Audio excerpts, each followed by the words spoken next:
the nitty-gritty. Conversations be real live, it's time for the nitty-gritty. The revolution's not televised, it's time for the nitty-gritty. Reaching out to your conscious mind, it's time for the nitty-gritty. More than talking, you're taking action, it's time for the nitty-gritty. IG, we live. YouTube. Y'all see us soon. We up.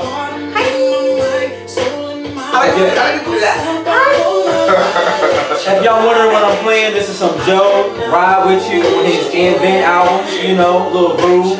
Y'all forgot about this joint, but G Unit, this joint was rocking. Yeah. It's funny because 50 Cent always was coming, and to this day, still comes at Ja Rule for making songs towards women, but all his hottest songs is like this. That beat will never go away. Nah, I mean, well, I guess Ja Rule was behind him getting shot. Yeah, we can never be cool. We can never be cool. We'll never find a way to cross the bridge. I get it.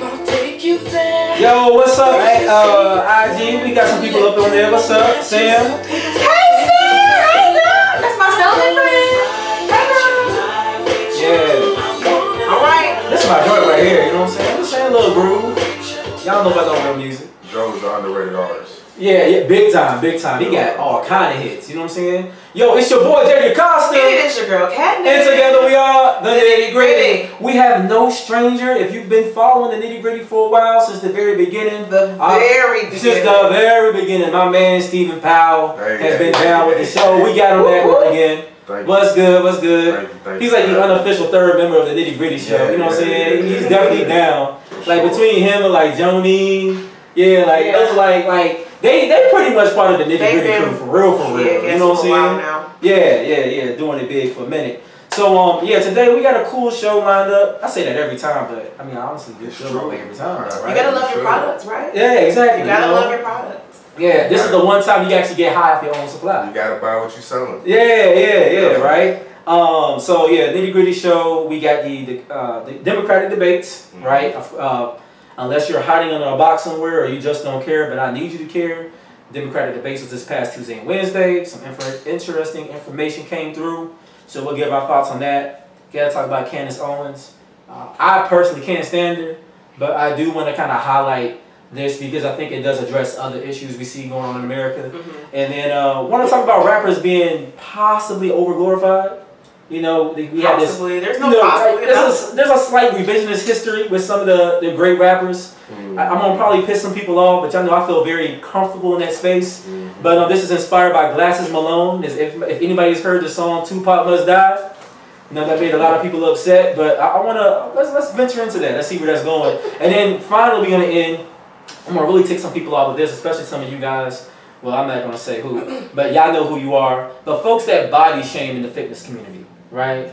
That's some BS. You know, I thought y'all were here to help. You know, I thought y'all were heroes. Sounds like, you know. I have my opinion on that topic, and so when we get to that topic, I'm gonna be flaming. I will hope that some of y'all will join the live and just give me your thoughts on why you do X, Y, Z. We can talk about this out here in the open, but I know you ain't gonna do that because y'all ain't built that way.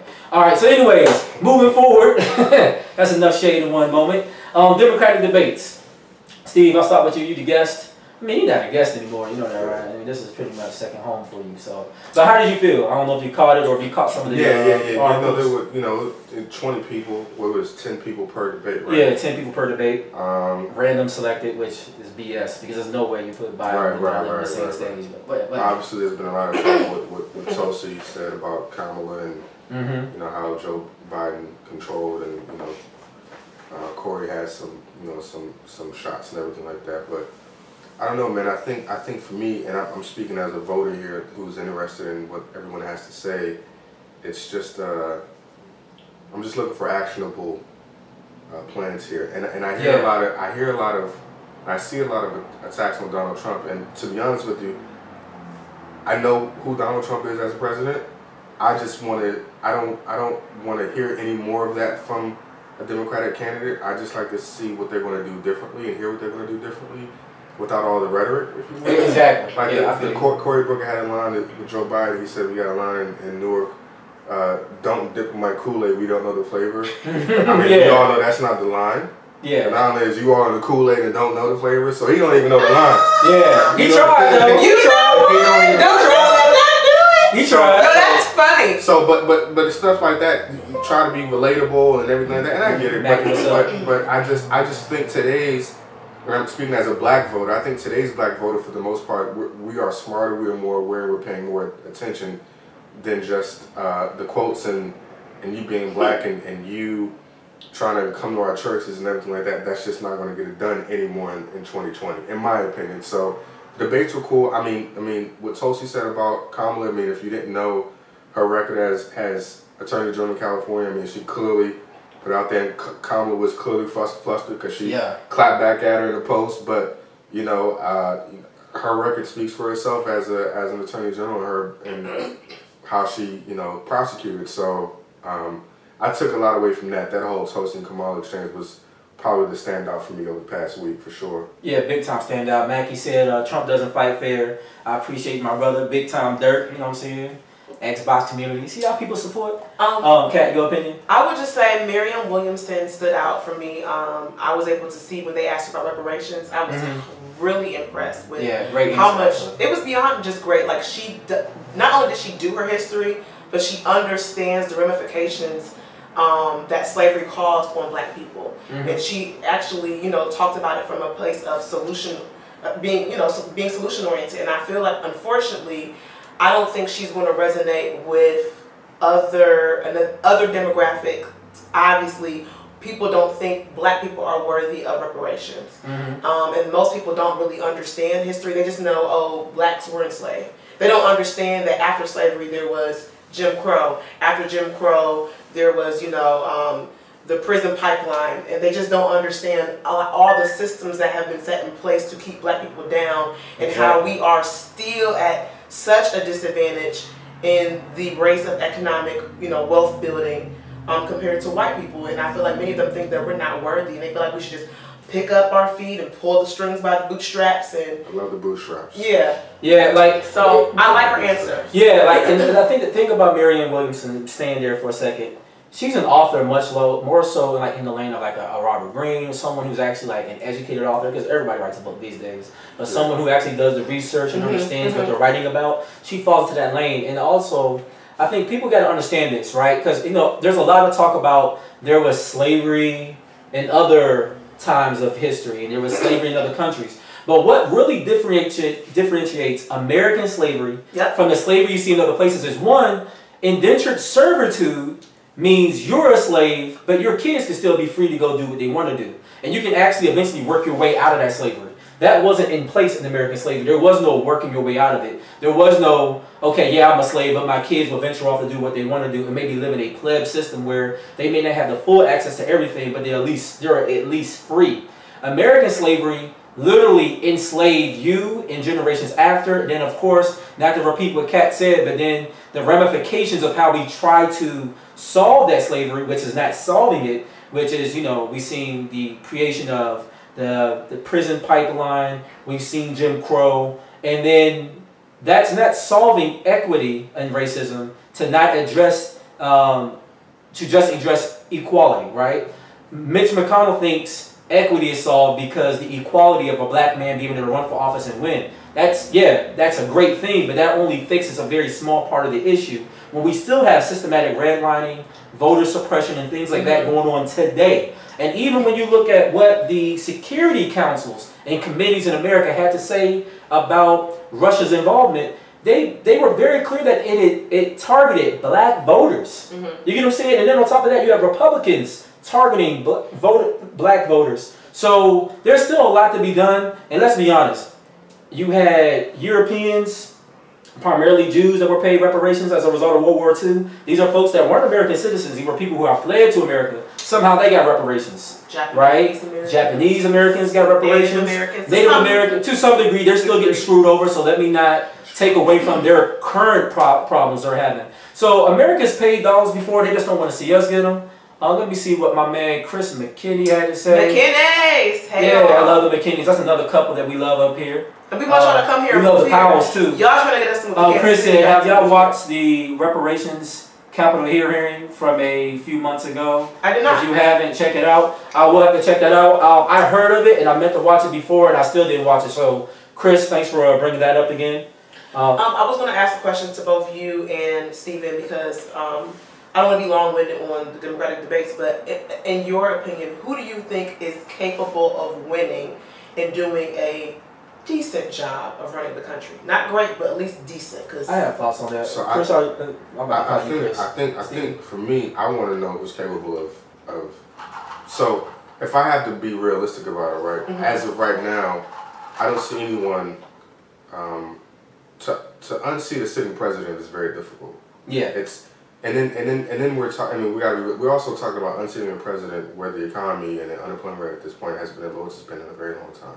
So aside from all the socioeconomic issues, the fact of the matter is the majority of the voting public care about money and economic power, and because that's as strong as it's been in a long time, we have to fight that. So I'm trying to ask myself, who on this panel, who on the stage can actually go toe to toe with him, and to actually beat Trump, right? Yeah. And if I had to take a guess, and being real, I mean, I had my favorite, right, Andrew Yang, but I mean, let's be honest, he's not. Yeah, he's probably going to bow out at some point, right? It's going to get too expensive and everything like that. Marianne Williamson's another one. These, ironically enough, they're probably the two smartest people up there. Ironically enough, they make the most sense. And their plans actually, they actually have viable plans to make what happen. So I had to take them out, right? Because they're not going to win a nomination because they make too much sense, right?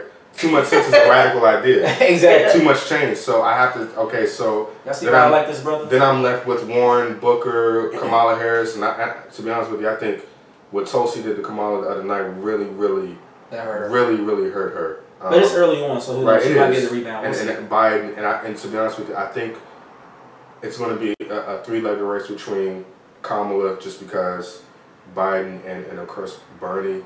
I want to take out Warren. I think Warren is actually going to pick up steam. I think Warren. I think she's going to be the last one to fall out though. But I think it's going to be between Biden. I think on that final debate stage, just as me personally, you're going to see Biden, Harris, and Bernie. I think those are going to be your final three. And out of those three, I mean, honestly, I don't know, because all the stuff that Trump has said and has been doing, it doesn't seem to matter. Like again, I'm being realistic. I'm just trying to figure out who's going to take that base away, and I just don't see it. So I honestly don't know. And you know, the thing is, a big part of that is going to be educating people on the economy right now, right? The economy is doing well, and when they say that, you got to look at what things are they saying to say that the economy is doing well, right? They're talking about, well, unemployment is low, but people are working 2 and 3 jobs to make a living. Right, they're unemployed. Yeah, you get what I'm saying, right? So that's something to be said. Like, well, how well is that really working? If people have to work 2 or 3 jobs just to live a livable wage, not to go buy, you know, Gucci purses and go on trips and all that. I'm talking about, like, you working 2 or 3 jobs just to keep the lights on. Something to be said about that. Is that really a strong economy?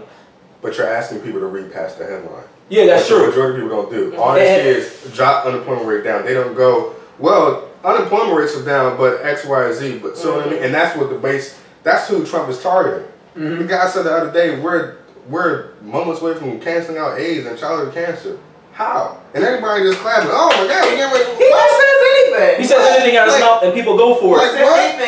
I was going to say, I think that Warren has a great shot of winning, and the reason why is because she is resonating with a lot of young people that have student loan debt. She has a very great plan. The plan seems like it can be easily executed, and everybody that I know who's young, they can care less about any other issue.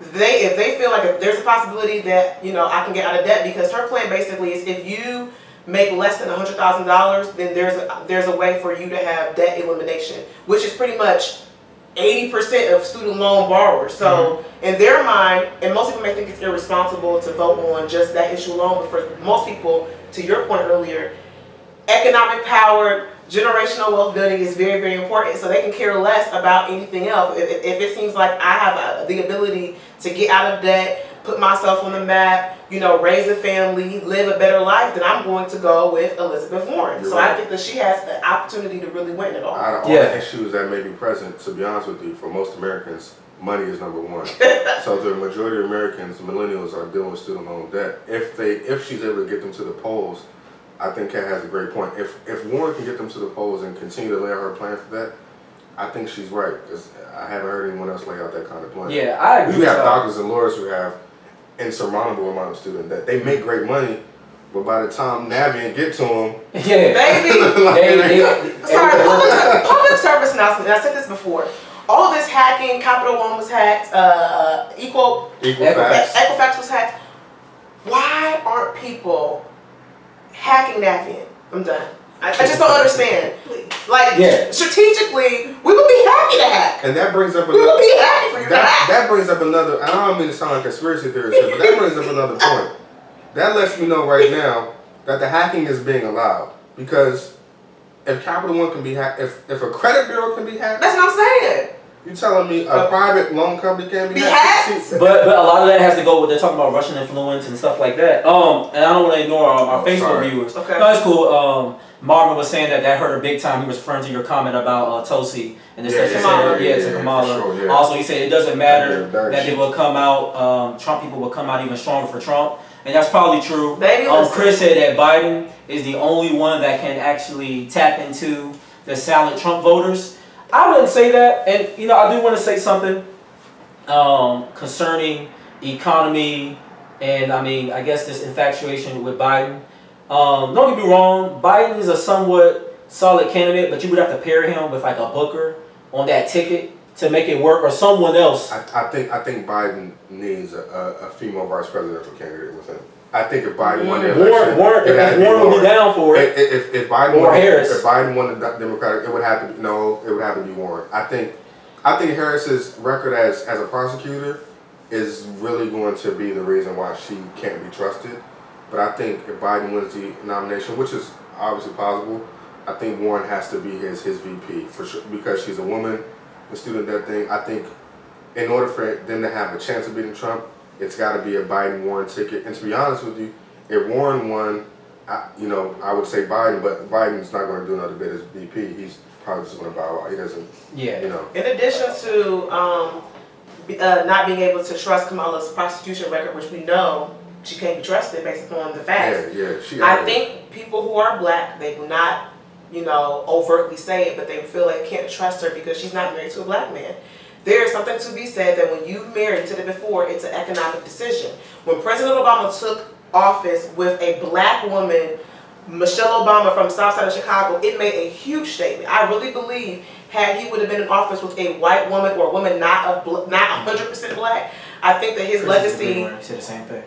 I think his legacy would have been very different. Not that I think that her marriage should matter to who you marry, who you want to marry, but when you align yourself to somebody who is the same demographic as you, then I feel like that your demographic is going to back you because you're like, all right, you're really down for the black cause. But the fact that Kamala and Cory Booker both seem, in my opinion, to be I feel like they've lived a lot.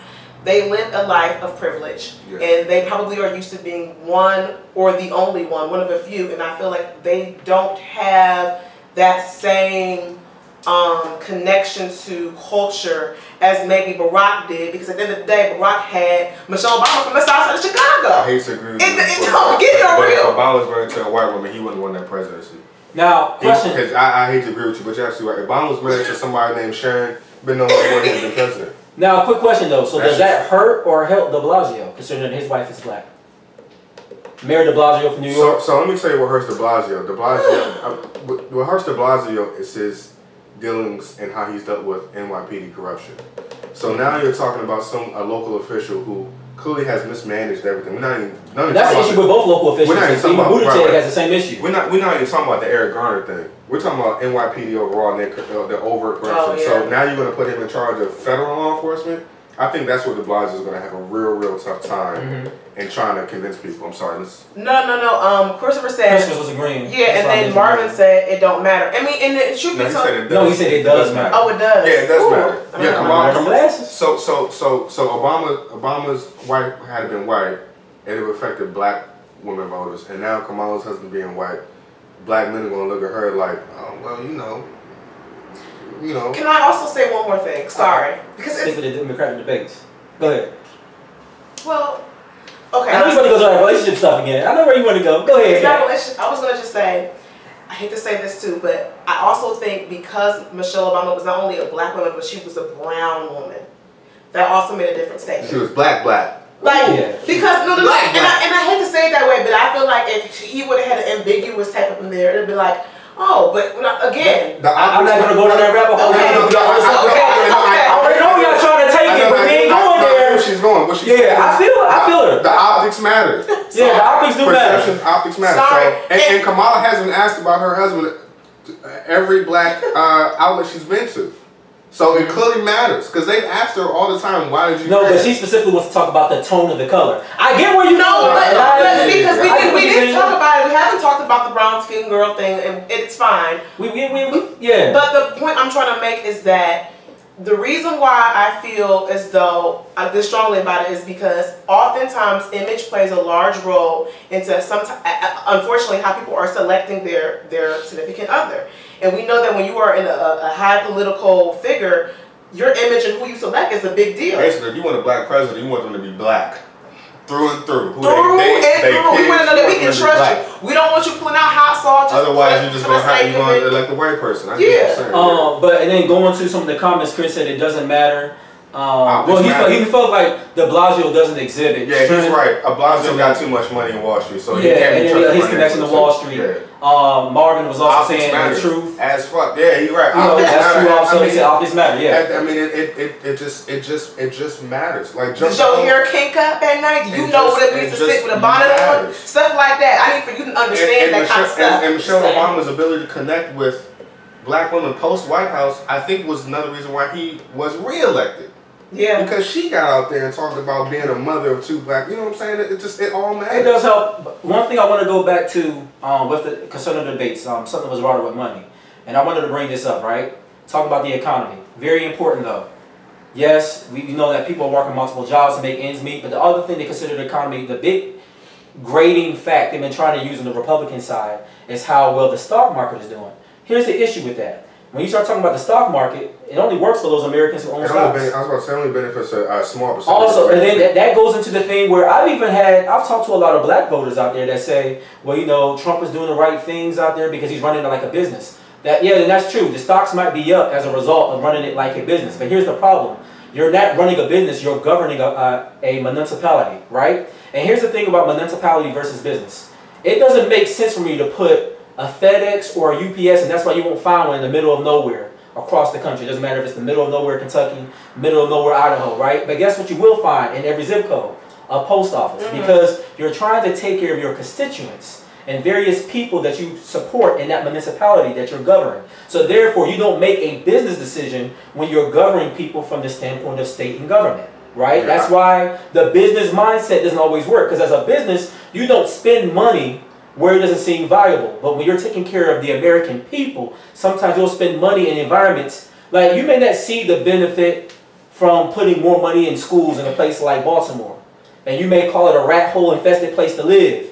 But when you're taking care of those folks in West Baltimore that are white, that voted for you because they heard your dog cry to say that you're going to make jobs better, you didn't take care of them and you forsake them when you make those comments. So I think even when looking at Democrats, you know, having a real plan for economic growth and infrastructure is important. The only promise is of the main three, none of them really talk about infrastructure. I'm talking about Bernie, Biden, and Warren. And we really, only one that's of the top five that brings it up is Booker, talking about infrastructure for America and creating jobs that way. The only other people that have a real plan for that and actually have demonstrated it in their states would be, I think his name is Bennett from Colorado, Governor Bennett, and then Governor Inslee out of Washington. That's why, to me, a ticket leading with Warren and one of those guys, that balances it out. And I think that's a winning ticket that could beat Trump, because now you have somebody join with Elizabeth Warren who's smart.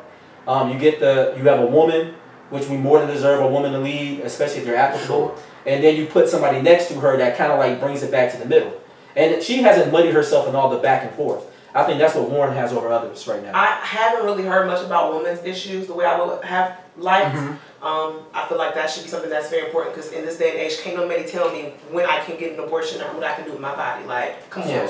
But to your point about economic, I don't want to spend too much time on the Democratic debates. I do want to say that I think people don't understand how much of a war economics plays. And so what I mean by that is that how Trump won, it would be very hard for me to believe that he won just on the strength of, you know, rednecks or people who are racist. I believe a lot of our celebrities He won the rich voted exactly. Oh yeah, I believe a lot of black celebrities voted for Trump on the strength of they want to be able to keep money. They said, forget about race. I want to be able to stay in the 1%. And I think that we have to call that out. And we need to do something, because at the end of the day, to me, it's crazy that the 1% consistently keeps getting wealthier while everybody else is just struggling. Like, I still to this day don't understand why people need millions of dollars to, I don't know, play a sport. That's how society goes. Dave Chappelle alluded to the one on SNL. Yeah. He was like, Trump is fighting for me. He did say that.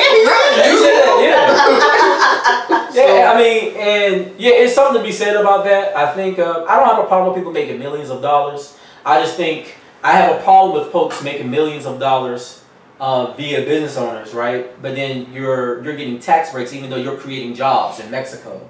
Nothing against Mexico, but you're creating jobs in India, Taiwan. I do have a problem with that. And then these companies are paying like $0 in taxes. Like Amazon? I do have a problem with people who make millions of dollars and pay $0 in taxes, but at the same time, that doesn't stop those people from getting the max benefit of being a citizen, right? Call that the LLC cheat code. Yeah. It's like, you know, so I feel like you should pay back into this great country that's helped you become a millionaire. Yeah. I think that's where you draw the line. I mean, I don't want to belabor, like you said, Kat, I don't want to belabor the Democratic point, but we have to have these conversations because not only are the people running for office responsible for trying to educate the voters, I think those who know better, when you're able to see the whole picture as you guys have clearly demonstrated, you have to share that information with everyone else so that way we can be just smarter voters this time around. Yeah, I think individually you just got to do it. You can't go by headlines. I can't see you, but that's okay.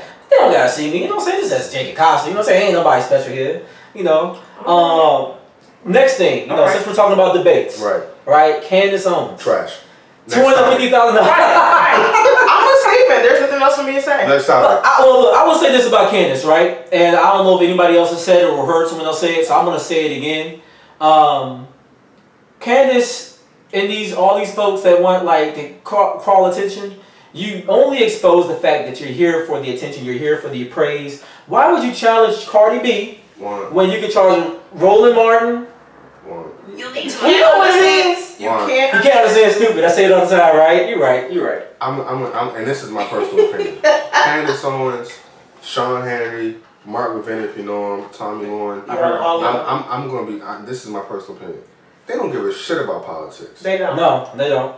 They go home, they probably laugh at Republicans and Democrats alike. They don't give a shit about politics. This is about money. It's like the episode of the Boondocks where Rollo Goodlove and the chickens arguing behind closed doors. Candance Owens don't care about Trump or making America great. Cardi B is a target because she's popular. Candance, they don't give a shit about. Candance Owens probably hates Trump as a president just as much as anybody else does. But she was a diehard liberal once upon a time. But I'm saying it pays her more to be a black extreme conservative. Of course, it doesn't pay her to be on CNN with all them other beautiful black women on there. Yeah. Some of those women do that for free. Right. Fox News needs all the black conservative women they can get. But she don't care about no. He has a point. At the end of the day, in our country, we cultivate a culture in which if you're getting a check, if you're getting a platform with people following you and engaging you, you honestly will. A lot of people will actually give up their integrity for a check. People always say no, they wouldn't do that. But let me tell you, we are a capitalist society. If somebody say, "I'll give you $1 million right now to act a donkey, to act the ass," people would do it. Catch Candance Owens down Park or Rose Bar or something like that. Right. A whole different she can catch the fade. Yeah. She's gonna be going by candy in a minute. Exactly. So we won't stay there anymore. Y'all know how we feel. We made that real quick. Chop that one up real fast, right? Anybody believe Candance Owens? I feel sorry for you. That's a money move for her. Yeah. Then also want to talk about rappers being over-glorified, revisionist history of rappers, whatever. So this was spurned. If you haven't checked it out, Glasses Malone put out a song, and actually listening to the song is not enough. You should really see the video. You can catch it on YouTube. Glasses Malone, Tupac Must Die, right? And I wanted to bring it up because it did spark a lot of conversation. I think it's worth talking about. Another clout chasing move. Yeah. Right. So, but no, he's always been kind of contrarian. So I'll give Glasses Malone that. I felt like if someone like a Jordan Lucas did it, I'd be like, you're doing it for whatever. But there's certain people that stay contrarian. I know Steve don't believe it, right? But want to bring this up. It is interesting. He looks at the what's his name, Orlando Anderson when he got jumped, right? He's looking at it from his point of view of why he would have been involved in the shooting of Tupac. And let's be honest, right before Tupac died, I know everybody was always like, he was fighting for social justice. They want to put him up there next to like Martin Luther King and Malcolm X, which is blasphemous in my opinion, because you're talking about two of my heroes, especially Malcolm X. This man like got into a fight. You realize he whooped somebody behind. I hate to say it, and I don't know how many people know about the history, but Tupac didn't do shit. Like, he talked a lot about it. Don't get me wrong, he's a great poet, great orator, but there were no roots, there were no programs, there was nothing put in the communities that he was living in that he didn't really, maybe because he didn't have time. He was only 25, 26. I was going to say, he was very young. And he got gunned down before his time, but the reason why he got gunned down before his time, it wasn't on some Nipsey Hussle stuff. No, he trying to do like in the process of doing. Yeah, he jumped somebody and then he jumped a gangster.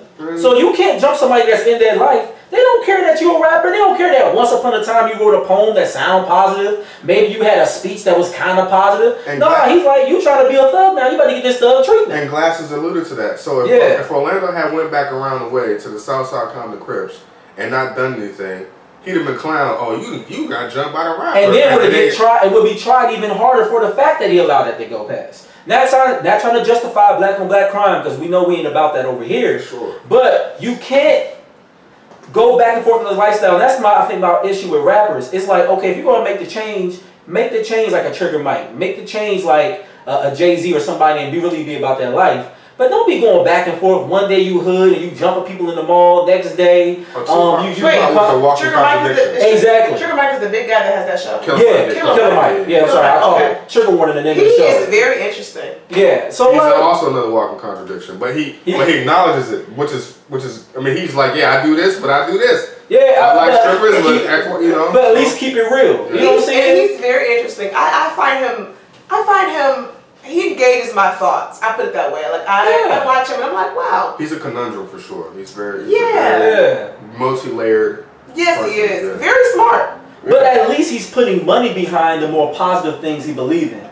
Like real money, there's something left behind that you can say, oh, they left this movement behind. They left this behind. You can't really reach. You can look at some of these rappers that have died, right? And hey, all those lives matter, you know what I'm saying, in that regard. Like, all lives matter, that's what Juan just said. Nah, all of those lives matter, BLM all day. I feel that rappers are over-glorified, especially in the black community, and here's my reasons why.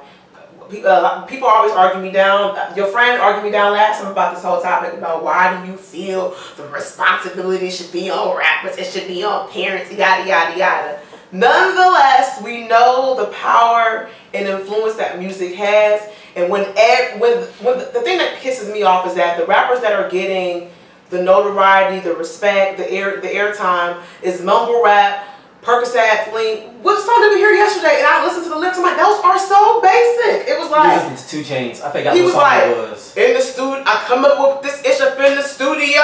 All I want for my birthday is a big booty, and it's like. These are the most basic lyrics. Like, I'm a lyricist. You write poetry. Did you put any thought into your lyrics? And so for me, they are over-glorified. And I feel like people like Common don't get the respect and the notoriety that he deserves. People like Lupe Fiasco. And Common's been consistent. This will see about somebody we'll see at CBC really doing the work, not just there for the parties. And I want to say, one last thing. And I want to say, I do believe rappers have the opportunity. They can evolve, because Jay-Z evolved.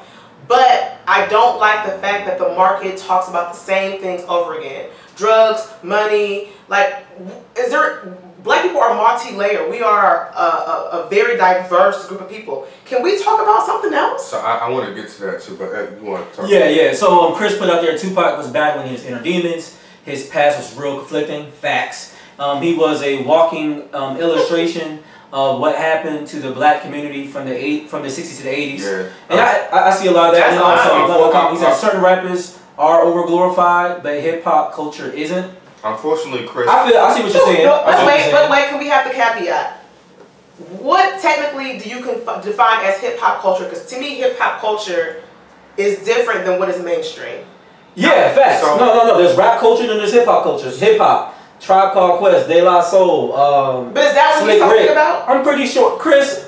Come on, like I already know that's where you at. If you're not, that's a whole other debate. So in response to that, he's right about Tupac. Tupac talked about that a lot because his parents were, his mom and his stepdad were that Black Panther and everything like that. Unfortunately, Orlando didn't give two shits who Tupac was. Exactly, because at the time Tupac was trying to be a thug. But back to you, I think a lot of that stems from, and they're no heroes, right? So if there's a black kid in the hood, then the only person he sees come through there with any type of resemblance of success has the car and the money and the women, and he goes up to him and say, "How'd you get all that?" And he says, "Well, I do X, Y, and Z."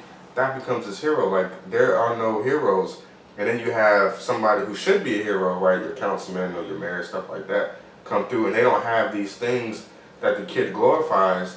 Then they're probably going to go towards more the rapper lifestyle, the drug dealer lifestyle, and end up getting caught up in that. I just think that's what it is. Like, they look up to the ability to get out of their circumstance, and the only way they see that is to talk about the drugs, the women, the money. There's a new rapper every day talking about the same exact thing over and over and over again. Because, you know why? Because it works. So it's a repeatable system that works to get you out of your current situation, out of your financial depression or economic depression. So naturally, that's what if all I gotta do is put out a song on SoundCloud and in 6 months to a year I get signed, then yeah, I'm probably gonna rap about women, drugs, and money because I've seen it work. It's a formula that is 9 times out of 10 going to work for me one way or the other. So I agree with you, but I think that's what they go to what works. You know what I think too? This music brings standards down across the board for everybody. And what I mean by that is that when you have the Cardi B who's always shaking her behind on Instagram, and I like Cardi, but then people who are from the hood, that resonates with them, they're doing it. But then you'll have the professional woman feeling like, well, all the guys are giving those girls the attention for doing that, so let me go out here and twerk too and do stuff too. And it's like, okay. And I'm not saying that you have to be a certain way, but what I'm saying is I just want to see diversity and people staying true to who they are. But unfortunately, the culture is such, it's inwoven so deeply into our standards now that I feel like people who normally would have had standards via how they were raised or, you know, the sector that they work in are now conforming to popular culture because they feel like that's what's needed. So to address the Cardi B's of the world, right? Let's be honest. What are the listeners drawn to? Because everybody plays Bodak Yellow off that album, right? But then there's 2 songs on there that are super dope, where it does have like a lyricist vibe and it actually has something, a substance to it. But nobody wouldn't listen to it. No one cares about the song Be Careful, right? That's a dope track, but that's what's being played on the radio. And then nobody's playing Best Life with Chance the Rapper on the radio. That's not the one getting all the plays. Everybody wants to hear Bodak Yellow. Everybody wants to hear the hood stuff. So then you force someone, when they even try to branch out, and that, mind you, that's her first album, right? When they even try to branch out and give different tracks to see if people are going to be drawn that way, and Cardi B talks about this herself in an interview. She's like, when I try to do that, no one cares about that. Y'all want to hear more Bodak Yellow. So then she's forced to actually perform more Bodak Yellow because we made it clear when they look at the listening stats via the Apple Music, the titles, and the Spotify's of the world, no one's listening to those 2 tracks. You know what they're listening to? All the stripper anthems. So, I mean, we as listeners, you know, kind of really check ourselves. Why are they making this? Because that's what we're listening to. That's what I'm saying. Because that's what I'm saying, though. I'm saying it's so interwoven in our culture that I feel like naturally, even if I like the other songs, if everybody around me is, hey, boy, ghetto come up, I'm gonna be, hey, we're in the club too. You get what I'm saying? Like, it's not, we don't have a culture that's like, it's not cool to create a counterculture right now. It's just not. It's not cool to be yourself. So we go back to Candance Owens. If Candance Owens was a true be herself, her checks would stop. Yeah. So making music that your check stop. So they have to. I mean, right. I get it. Nobody's streaming Tell Quality like they're streaming Future. I mean, we gotta be honest here. Yeah. Like Future not ringing. I'm gonna tell you right now. At the CBC Gala, you're not gonna hear not Nan Tally Quality song, but I promise you going to hear mask off at least 3 times that night. Yeah. And that's at a CBC gown. And Chris makes a good point up here. He said, I'm talking about all hip-hop past and present. Today's rap is unhealthy, but that is still part of the culture. True. Chris also said, Jay has always been that way. His vision is just now. Yeah, but Jay-Z's an outlier. Like we gotta stop using Jay-Z as an example because he is a one of one. He is not the traditional rapper to mogul path. He is an outlier. He's an anomaly. Like that's not what normally happens to a rapper. Normally rappers rap and they end up in obscurity and they end up being broke. Like that's not a regular thing. But no, there's a couple of people like Tech Nine. We don't ever bring up Tech Nine often. But he's indie though. So again, Tech Nine is another outlier in the indie. But do you know how many shows? He does so many shows a year. Tech Nine has to do a show every night to make that money. So again, but he owns all of his. But one which is still rare. Yeah, that's true. That's not. No, you're right. No, owning your master is a rare. Yeah, look what people gotta do to own their masters. They got DJ Mustard had to give his label $10 million. Like who got $2 million? Who got $10 million to buy their masters? And I don't know how many hits DJ Mustard has, but I know he has a lot of great songs. Yeah, that's not a regular thing. And the conspiracy theorists said that Michael Jackson was like a threat to record labels because he always owned the majority of his masters, and he owned. Shoot, not just that, he owned half of Sony's catalog. Yeah. The Beatles too. Yeah, you know what I'm saying? Like when you say you own half of Sony's catalog, you can look at all the different Sony artists out there. For him, one artist to own not just all his stuff, but then half of Sony's stuff. I mean, we're not going to go down CC right now, but there's a lot to be said about it. I don't think there's any problem with rappers being glorified or praised. I think it's the type of rapper that praise them. Like E40 probably should be more praised than Future, just based on ownership and the ability to keep making music. That's cool, but when it goes to a point, where, for instance, I forgot what the dates were, cause see, I think it's September or whatever when Tupac died, and May I think is when Christopher Wallace Biggie died. I want more people to know what happened on April 4th, and I want people to know what happened on February 21st, right? When Malcolm X died and when Martin Luther King died. But most people don't know those 2 dates. But everybody gets on my case when I don't know what I think it's May 25th or 4th. I don't know. And guess what? I don't feel bad. I'm not going to lose no black cards I don't know. Because you know what? I know 2 dates that are more important than those. And I think too often, you know, it's kind of like, you're not black enough if you don't know this. And it's like, and they keep on putting their faces next to them, pisses me off every time. Nothing against, you know, Chris Wallace, nothing against Tupac Shakur, but they were no Malcolm X. They were no Martin Luther King. You know what I'm saying? To you, it's all relative. No, not to me. No. What they did for history? No, I'm saying it's all relative. To a kid, to a 12-year-old in Brooklyn, New York, when Biggie died, Biggie's death means more to him than someone who was watching TV in 68 or 69 when Martin Luther King died. But Martin Luther King's death did more for him than Biggie's ever could. No, but to I understand relevance. It's all relative. I understand the perception. He probably don't give 2 shits about when Martin. He knows the streets and all that, but to his upbringing, to what he listened to, what he saw on the street, I see his point. Biggie meant no. I get exactly what he's saying. Perception is everything, but he needs to change his paradigm to what's true. But why does Because you wouldn't have a Civil Rights Act until that brother is killed. It helps spurn a lot of that. You know what I'm saying? But what do you know? What kind of impact do you know Biggie had on his life up to his death? Can I suggest the reason why you guys are arguing? Can I suggest one thing?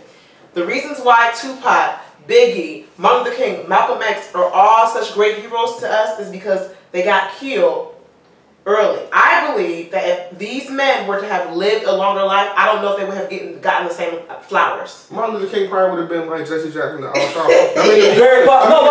I'm not going to disagree with you there. Let's keep it real. And Tupac would have just been another old rapper. But Malcolm X, on the other hand, and I'm a little biased. I don't know. I'm a little biased. Of course you're biased. You think you Malcolm X yourself. Anyway, I do want to make the caveat here that I personally, I know I talk a lot about, mama rap, yada yada, but when Future comes on, Cat likes Future, for real. Mask Off is my joint. That's all right. When I'm in the gym, you know, I'll be really getting into Mask Off. What Malcolm X you talking about? Are you talking about pre-pilgrimage Malcolm X or what? Because Malcolm X, Malcolm X when he died was now he was for all people. So now we got no.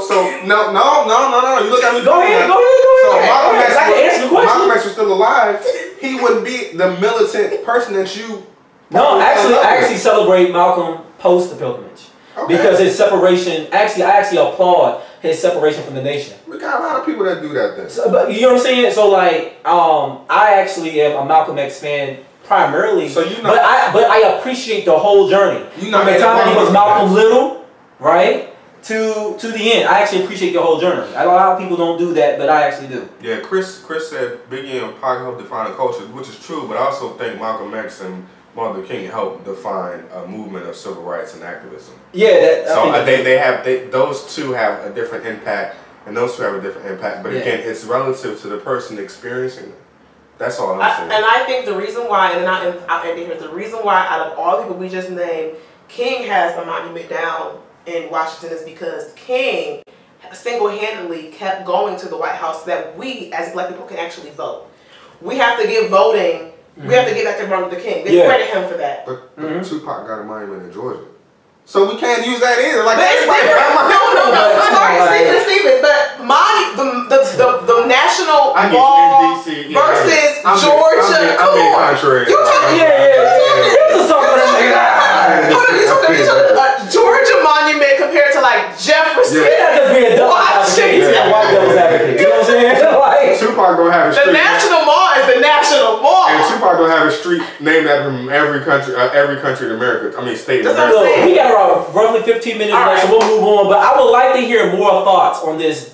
You know, this idea of rappers being over glorified. I'm just saying that comparison. Oh, Lord. So I got a question. I got a question for the people. I got a poll. Would you rather listen to "I Have a Dream" or "I Get Around"? I just got a question. You would rather listen to "I Get Around"? I get it. I want more of my people to know the lyrics or the words to "I Have a Dream," and not just that one little part. That stuff is important to us. And hold on, because we have a nitty-gritty show. One thing that kills me about our culture is that if this was a Jewish community, whether you agree with it or not, you're gonna know it. In their community, they always enforce, you're going to know your history, you're going to respect it, you're going to reverence it, you're going to know it. Whether you really practice it like there is no bypass. No importance. I'm telling you right now, 13-year-old don't give two shits about Martin. But you know what? That's because there's no importance placed on it. So the parents. So this is actually a challenge to you parents. You have to be the ones that sort of create it, and you have to show it in action. You just can't say it in voice. You can't say you appreciate reading, but then you never pick up a book. But what's funny though, today's parents were the ones who mourned over Biggie and Tupac. That's true. It's a generational But thing. Guess who has the ability to make kids go? But guess who has the power to make kids go and learn "I Have a Dream"? Rappers could. Bingo! Rappers could. But again, that's not going to sell no records. I get it, but I'm just telling you that's why they're not doing it. They know the impact they have. There's a reason why Common can't sell records. And that's my favorite of all time. To your point, the thing about us as a culture is that we have to stop allowing money to move us. Like, when we asked y'all damn us to boycott the NFL, y'all couldn't do it. It don't even cost nothing. So rappers collectively got together and said, you know what, race matters more than me making money because I want our race to advance in America. And if you look at it from the perspective of this actually can help not only me and my family, but also future generations and have more of us become at a better place, then we could do that. But unfortunately, people are so selfish. They're like, I ain't doing that. I'm trying to get this check. And you know why? Because the majority of rappers come from an atmosphere where nobody cared about them. So when there's nobody caring about you, you grow up not caring about. I mean, Future's a great example. There hasn't been an interview that I've seen in Future where it isn't, and so is it totally self-serving. Yeah. I mean, he's to the point where he said, if the kids want this check, they got to sacrifice not seeing me. So if that's who we're trying to appeal to, good luck. Well, I will say this though, right? It's a hot mess. But I will echo this, and then we'll move on. Was at the Summer Spirit Festival yesterday. Great time, awesome lineup. Janae Aiko, Anthony Hamilton, Raphael Sadiq, Put It Down, DVSN, and then of course I'm a DC dude. They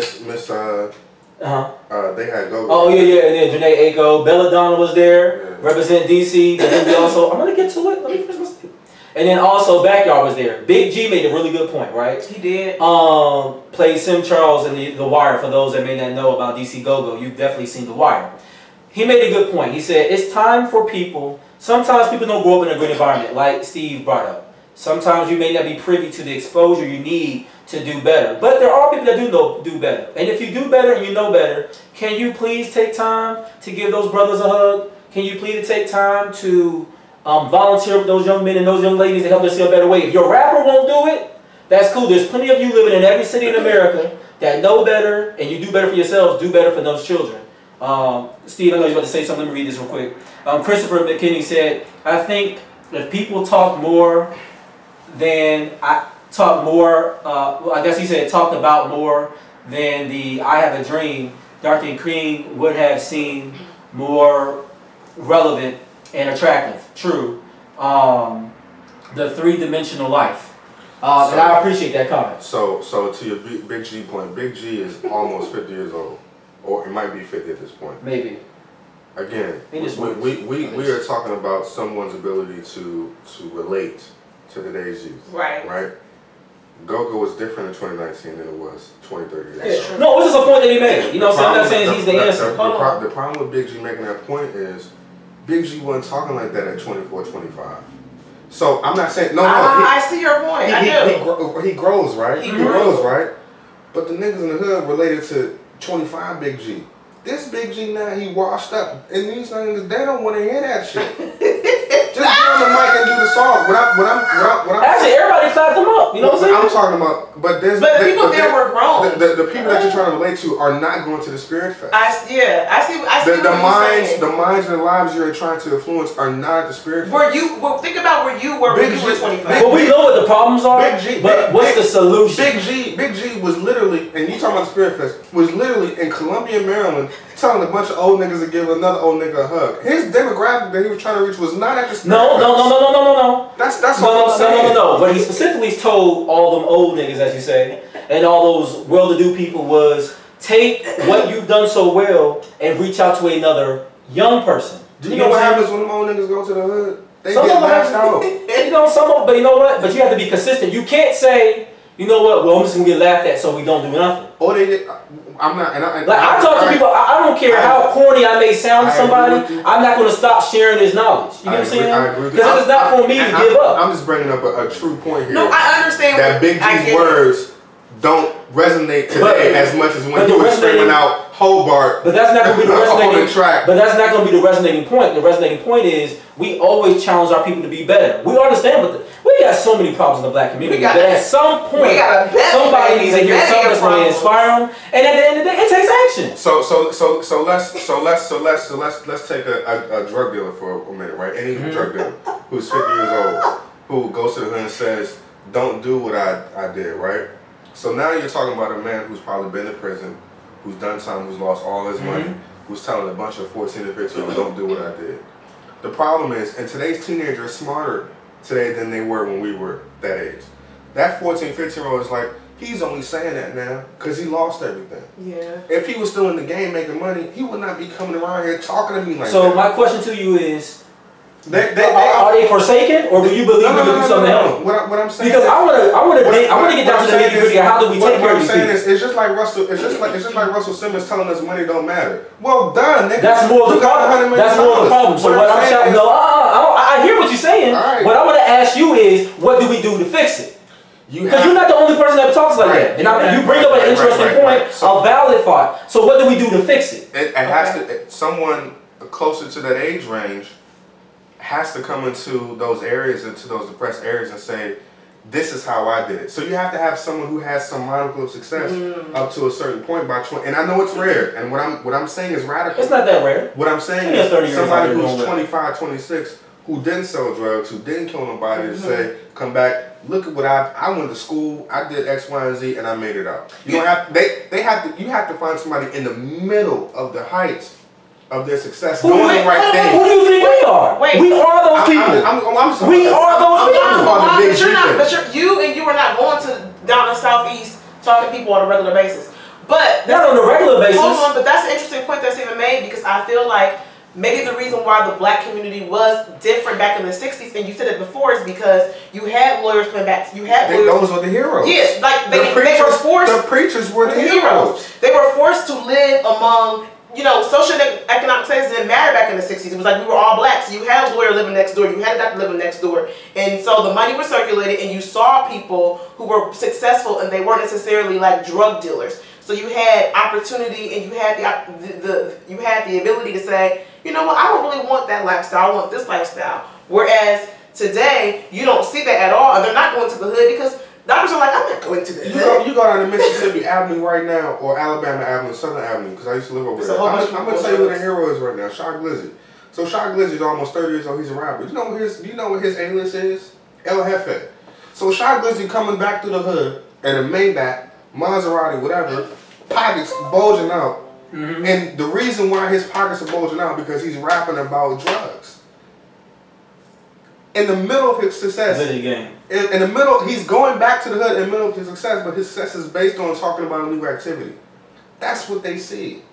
Big G old ass in Columbia, Maryland, telling you to go back. But once again, that's us. I mean, I don't. Yeah, I know. I don't want to like harp on the issues. We know what the issues are. Right. But I want to always encourage people that despite the mountain of things we have to climb, we still got to do the work. This was a good. This was a good argument, though. This was a good debate here because Big G still got to do that. No, because a lot of people feel like Stephen, and we have the 5 minutes, and we still have another subject to cover, which I keep on driving me back into. Sorry, it's cool, though. I mean, it was juicy. You know what I'm saying?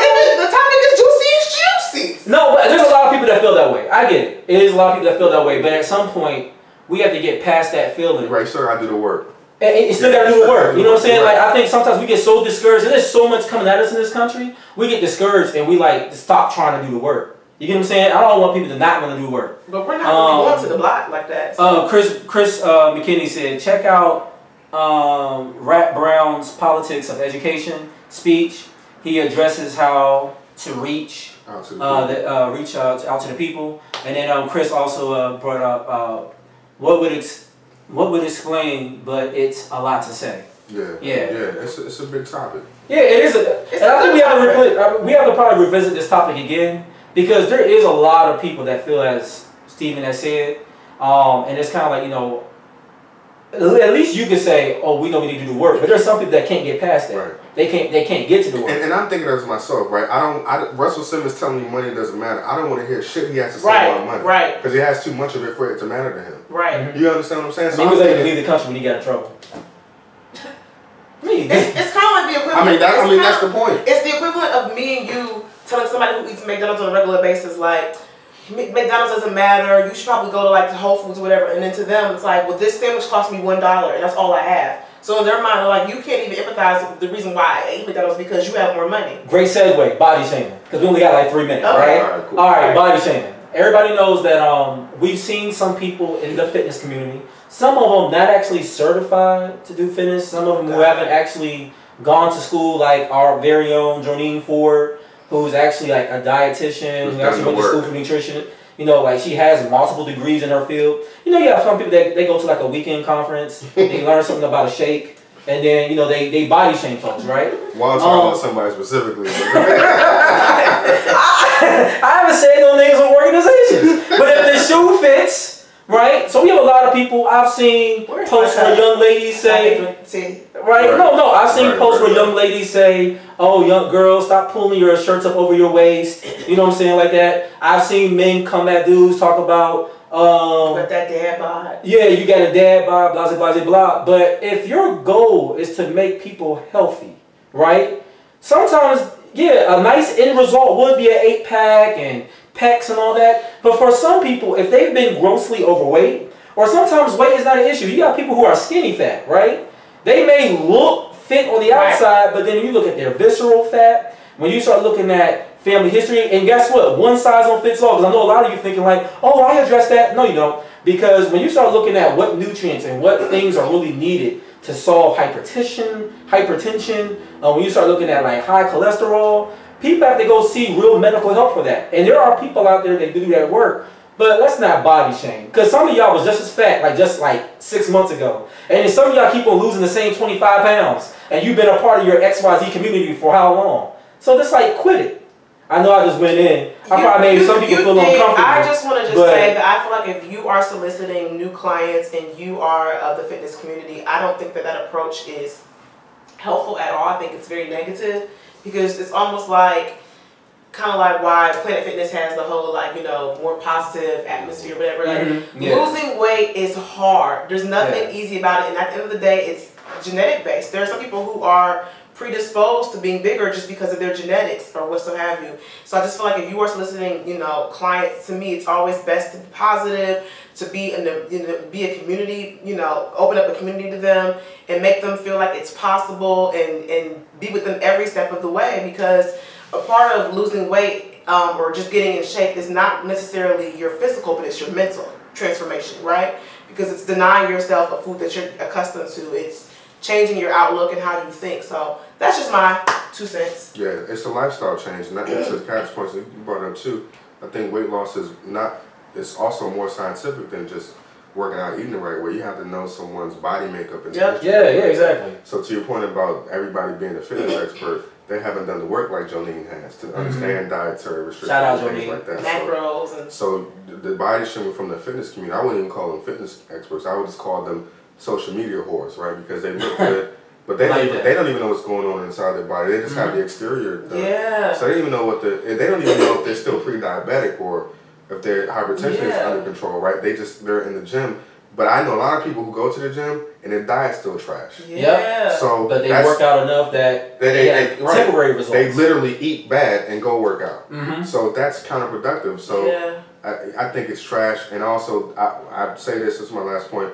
Men who comment on women's bodies, I think it's absolutely inappropriate, and it's very, it's lame. I'm be honest with you, it's really lame. So we're definitely putting sisters to way too much pressure to try to look. I seen a girl in the mall today, booty was gigantic, and it looked stupid. Not stupid big in a compliment. I'm talking about it looked stupid. It's like, but somebody out there made this young lady believe that she had to go get these, because there's no way that was real. Right? I mean, you can look at the dimensions and realize like that junk gotta be like super fake.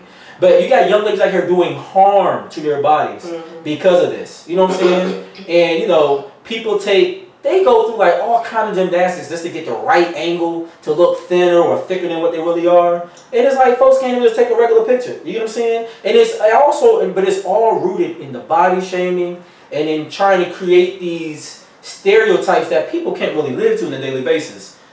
Chris made a good point. He said, no, this is Lana. Okay, hey Lana, what's up, girl? Losing weight is hard. Yeah, it is hard. And she put hard in caps. Like, it's hard. It is hard. And for women, we naturally have more body weight in our midsection than men do. Men can lose weight like that. If you wanted to get in competition ready, men really only need about maybe 3 months and they can be there. Women, we need at least 6 months to a year. We have, some of us have endometriosis. Am I saying it correctly? Yeah, you said it right. Okay. Some of us has fibroids, and so what we eat causes our bodies to have inflammation, right? And so seeking out an OBGYN to figure out, like for me, I've learned that my family has fibroids on both sides. In fact, my sister, well, I don't want to talk about her personal business, but on both sides. So my doctor told me to stay away from dairy as much as possible, stay away from soy, to be cognizant of what birth control I'm using, because that can also cause it, and to consider, you know, do you want to be a mom? Do you know, there's so much that goes into a woman's body, especially women who have had twins, and some of the women in their body were stretched and stretch marks, and people who have cesareans as a result. You know what I'm saying? Pregnancy. And then there are guys who are like, you know, because everybody look at these celebrities, and all these men want a celebrity figure, but what you're not understanding is that Kim Kardashian paid for her body. And she has the best surgeon, so it's going to look great. But then you have people who are going behind the counter to get butt injections, and they don't know what they're putting up in there. And it affects men. Look at Kanye. He went under the knife because people were saying that, he's getting fat in his pictures, right? So he had some lipo done. And I did not know that. Yeah, so you have men doing the same thing. I'm just saying, like, I think we just need to love people. We need to get back to... one thing I missed about earlier black movies or movies, period, like the 80s time frame and the 90s, is that, well, you still had the jacked up, like, Sylvester Stallones and all of that, but you still had a lot of real body people in, like, your everyday shows. Everyone wasn't built like you look at Family Matters, if you look at, like, all these shows, like, these days you look at a show, comedy, like, prime example, new season of Dear White People just came out. Everybody on there is sexy. Everybody on there look good. They don't got that one ugly person, man or woman. Everybody there is an attractive individual. Eddie Murphy is an average built man today.